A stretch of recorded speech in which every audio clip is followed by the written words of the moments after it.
आऊं खाना बदोश जी सरवाण अदी अमर सिंधु ऐं पंहिंजो असांजी सिंधी अदबी संगत औरत बिरांच हैदराबाद या ताज जोयो ज़वार नकवी साहब ऐं ॿिया जेके बि हिते असां वटि पहुता आहिनि ऐं जेके लाइव ॾिसी रहिया आहिनि उन्हनि सभिनीनि जी थोराइती आहियां जेके पंहिंजो वक़्तु था सीड़ाइनि। वक़्तु तमामु वॾी क़ीमती शइ आहे ऐं मूंखे यकीननि इन जो घणो अंदाज़ो आहे। मूं मुंहिंजी सॼी ज़िंदगी वक़्त जी तमामु घणी मैनेजमेंट कई आहे, तॾहिं अल्हम्दुलिल्लाह अॼु आऊं एतिरो कमु करे सघी आहियां। मूंखे ख़बर आहे त मूं कीअं कीअं जेको आहे सो पंहिंजे मिटनि अज़ीज़नि साहेड़ियुनि केतिरनि फंक्शननि केतिरनि घरू कमनि में पाण खे मैनेज करण में तकलीफ़ ॾिठी आहे।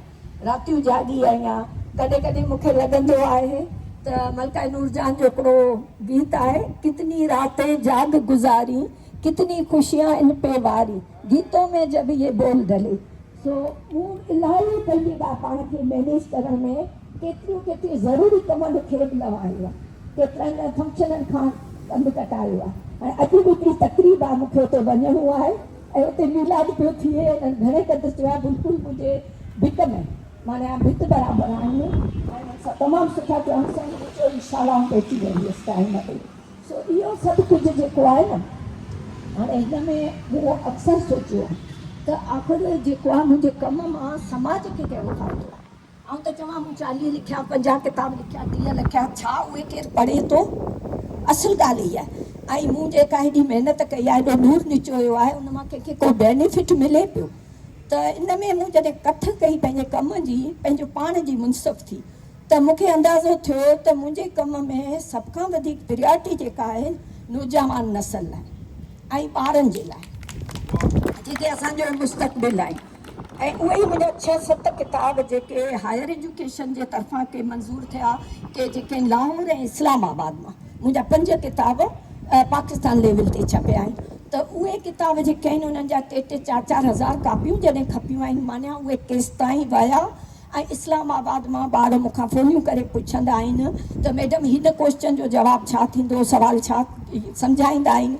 ऐं CSS अकेडमीज़ में मूं पढ़ायो, पर पोइ हाणे एज फैक्टर आहे, मूंखां रेगुलर एतिरो नथो वञाजे त पर आउं फ़ोन ते रेस्पॉन्स ॾींदी आहियां। हिन प्रोग्राम जे विसादत सां आउं पंहिंजे जवान नसल जे शागिर्दनि खे बिल्कुलु खुलेआम इजाज़त थी ॾियां। मुंहिंजो नंबर मुंहिंजे सभिनी किताबनि में आहे, चाहे आउं पाकिस्तान में हुजां या ॿाहिरि हुजां, हू मूंखां हेल्प वठी सघनि था, छो जो इहो मुंहिंजो मिशन आहे।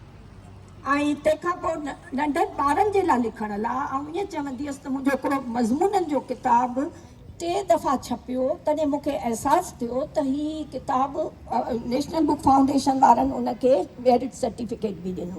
त हिन किताब जी जॾहिं एॾी ज़रूरत आहे त ॿिया मज़मून छो न लिखां। त पोइ मूं 3 किताब ॿारनि जे लाइ मज़मूननि जा लिखिया, पोइ हिकिड़ी प्लैनिंग सां 250 कहाणियूं लिखियूं ऐं जेके मूं बिल्कुलु मैनेज कयो त 64 पेजिस जो मूंखे किताबु आणिणो आहे 3 क्लास खां वठी मैट्रिक ताईं जे ॿारनि जे लाइ। त उहे कहाणियूं ईअं कोन्हे त बादशाहनि सौदागरनि ऐं परियनि जुननि जूं, ठीकु आहे, उहे ॿारनि जे लाइ माफ़ूक़ुल फितरत कहाणियूं आहिनि, उन्हनि खे वणनि थियूं, पर एक्चुअल उहे कहाणियूं इल्मी कहाणियूं आहिनि। जो आउं एजुकेशनिस्ट त आहियां, बल्कि मूं त प्राइमरी स्कूल में बि पढ़ायो आहे 5 साल। मूंखे ख़बर पई त नंढनि ॿारनि जे लाइ कमु करणु ॾुखियो आहे, पर उन्हनि खे मोड़ण जे लाइ तव्हांखे ओड़ा लफ़्ज़ ॻाल्हाइणा था पवनि, लिखणा था पवनि। त मुंहिंजा उहे किताब इलाही पॉपुलर थिया, जेके कहाणियुनि जा किताब हुआ। मालूमात जो ख़ज़ानो किताब खे अवॉर्ड मिलियो, जंहिंमें सिंध जी मालूमात, दीन जी मालूमात, दुनिया जी मालूमात, पाकिस्तान जी मालूमात, सिंधी अदब जी मालूमात, जेका सिर्फ़ु सिलेबस लेवल ते थी अचे। त उन किताब जूं इलाही कापियूं खपी रहियूं आहिनि। त मुंहिंजे चवण जो मक़सदु त पोइ मूंखे इहा कथ करण खां पोइ अंदाज़ो थियो त मूं ॿियो न त थोरो घणो पंहिंजो हिसो ज़रूरु विधो आहे, जेको अॻियां हली तारीख़ में क़ाइमु रहंदो इंशा अल्लाह ताला। ऐं बाक़ी अवां सभिनीनि जा इलाही कुर्ब बि पेर भरे आया, ऐं जेके न अची सघिया उन्हनि खे जा बि आउं थोराइती आहियां। डेफिनेट ॾिसंदा हूंदा, हर कंहिंखे पंहिंजूं मजबूरियूं आहिनि। ऐं इन्हनि जी पंहिंजे असांजे अदबी संगत वारनि जी महिरबानी, जिन इहो प्रोग्राम ठाहियो आहे, इहो एजेंडा कयो आहे त असां औरतुनि खे जे कम खे प्रोमोट करियूं, जंहिंजे लाइ असां जेको आहे सो हर दफ़े अहिड़ा क़िस्म जा प्रोग्राम करियूं जीअं जेको आहे असांजूं औरतुनि जो कमु ज़ाहिर थिए। ऐं इहा ॻाल्हि सही आहे, इन करे हाणे इन में मर्द भाउर दिलि में न कनि। बाक़ी हिकिड़ी ॻाल्हि वाज़े करियां, छो त मूं जेको आहे जॾहिं PhD पे कई तॾहिं आउं हमीद सिंधीअ जो इंटरव्यू वठणु वई हुअसि। मूं हमीद साहिब खां पुछियो त साईं मूंखे इहो ॿुधायो त असां जूं औरतूं बि लिखनि पियूं औरतुनि जे बारे में, ऐं छा मर्दनि कोन लिखियो आहे छा? उन्हनि औरतुनि जे बारे में कोन लिखियो आहे, उन्हनि जा ॿिया मौज़ू आहिनि।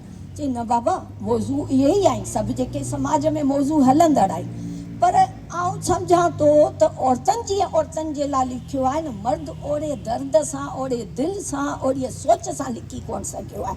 तंहिंजे करे औरतुनि खे बिल्कुलु औरतुनि लाइ लिखणु खपे।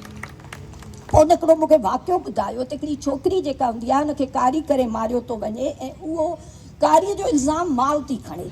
माउ चए थी मूंखे मारियो, इहो मूंखे भले कारी करे मारियो, त छो त हुनजी धीअ जेका आहे माउ जी मोहबत जे लिहाज़ खां, जीअं अदा ज़वार नक़वीअ मुंहिंजी कहाणी कुर्बानीअ जो ज़िक्र कयो। हाणे कुर्बानी जेका कहाणी आहे सा हिकिड़े फ़ौजी जवान जी आहे, ऐं उहो फ़ौजी जवान जॾहिं उनजो फ़ौज में लड़ाईअ में बम ब्लास्ट था थियनि त उहो टैंकर हेठि थो अची वञे, उनजी सॼी शकुल ख़राब थी वञे, तमामु ज़ख़्मी थो थिए। फ़ौज हुनजो इलाज थी कराए, हुनजी प्लास्टिक सर्जरी थी थिए, हुनजे आवाज़ चेंज थो थी वञे, 6 महीना साल उहो जेको आहे बिस्तरे ते थो हुजे। पोइ फ़ौज हुनखे कढी थी छॾे, हुनजो चहिरो थोरो हैबतनाक थो थी वञे, त हू रिक्वेस्ट कंदो आहे त भई मुंहिंजो दिमाग़ु सालिम आहे, मुंहिंजो जिस्म कमु करे थो, तव्हां मूंखे छो था कढो, मूंखे कमु करण जो जज़्बो आहे। पोइ उन विच में हुनखे मोकल थी मिले, हू ॻोठु वञे थो पंहिंजे घर वारनि सां मिलणु। नंढपण जो दोस्त हुनखे नथो सुञाणे ऐं हुन खां परे थो हटी वञे, पीउ नथो तक सुञाणे। हू पंहिंजे माउ पीउ जे घर ईअं थो थी रहे त आउं टोनीअ जो दोस्त आहियां, माउ सुञाणी थी वञे। जीअं नंढपण में हू टंगू लोॾींदो हो, जीअं नंढपण में हू चमचो झले खाईंदो हो, ऐं हू हुनजो कोट मां हुन मां ख़ुशबू हुनखे पुट जी ईंदी आहे, पर मुड़ुस जे डप में चवंदी कोन्हे, पुट खे ख़त लिखंदी आहे। उहो ख़त जॾहिं हुनखे पहुचंदो आहे त पुट मूंखे लॻे थो टोनीअ जो दोस्त कोन उहो तूं में, सॼी दुनिया तोखे सुञाणे न सुञाणे, ऐं मां तोखे सुञाणी वई हुअसि। उहा कहाणी पढ़ंदे यकीन करियो मुंहिंजे अखियुनि में पाणी अची वियो। माउ जी जेका औलाद सां मोहबत आहे न, उनजो को मुल्क कोन्हे। सो अहिड़े क़िस्म जूं कहाणियूं दुनिया में असांखे मुतासिर कनि थियूं, पोइ उन्हनि खे फिक्शनाइज़ करणो थो पवे। त इहो लिखण जो सफ़र जारी आहे, पर हाणे थोरी उन में कमी थी वई आहे। हाणे आउं ओतिरो नथी पहुची सघां। अॻु में मुंहिंजी स्पीड एॾी फास्ट हूंदी हुई, मूंखे यादि हूंदो हुओ त मुंहिंजे अलमारीअ में जेके किताब शोकेस में पिया आहिनि, कहिड़ो किताबु कहिड़ी शेल्फ में आहे, कहिड़े हंध ते आहे, उन में कहिड़े सुफ़े ते मूं कहिड़ी शइ मार्क कई आहे, साइड हिन ते आहे या हुन ते आहे। पर हाणे एज जे लिहाज़ खां मूंखे लॻे थो थोरो थोरो आउं सिलो थियां पई, इहो कुदरती अमल आहे। पर बहरहाल जेको मुंहिंजो मिशन आहे, मूंखे शौक़ु आहे, ऐं लिखी उहो पंहिंजा जेके लिखियल आहिनि कंप्लीट कंदी हुअसि, ऐं जंहिं मां कुझु न कुझु ज़रूरु फ़ाइदो थींदो। अवां सभिनी जी वॾी महिरबानी, लख थोरा। अदा फ़हीम नूनारी उतां पंहिंजो जामशोरे खां आयो आहे, उन्हनि जी महिरबानियूं। अदा वाहिद कांदड़ो, इलाही असांजा जेके आहिनि आपा शारदा अबड़ो, मुंहिंजी पुराणी प्रिंसिपल, मुंहिंजी महिरबानी प्रिंसिपल। त ईअं माना असां सभिनीनि जा थोरा आहे, तव्हां अदा न्याज़ पंवर, अदा नसीर, जेके जेके ॿार आया आहिनि, अदा इक़बाल कयो, अदी शहनाज़, तव्हां मां केरु जेको आहे लफ़्ज़ ॻाल्हाइणु चाहियो त बेशक तव्हां अचो, महिरबानी।